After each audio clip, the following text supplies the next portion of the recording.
नए वर्ष के जश्न में डूबा रहा शहर से लेकर गांव का कोना कोना। रात से ही एक दूसरे को शुभकामना देने का भी सिलसिला चलता रहा।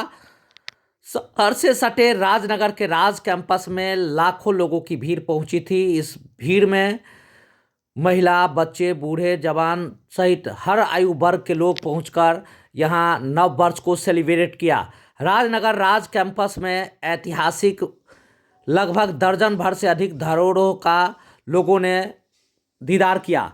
इस दौरान मेले जैसा आयोजन देखा गया। पूरे राज कैंपस में लाखों लोगों की भीड़ वहां पहुंची थी। सुबह से ही कई पर्यटक अपना खाना पीना से लेकर तमाम तरह के काम यहीं राज कैंपस में ही बैठकर किए। इस दौरान विभिन्न देवी देवताओं की प्रतिमा का भी दीदार किया। इस दौरान राजनगर स्थित तमाम दार्शनिक जगहों का सभी ने लुत्फ उठाया।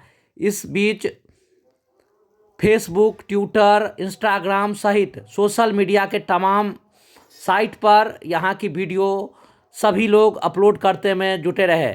इसके अलावा जो युवा वर्ग थे वह वहाँ पर रैंप पर काफ़ी थिरक रहे थे। सभी उत्साहित थे। देर रात तक उत्साह चलता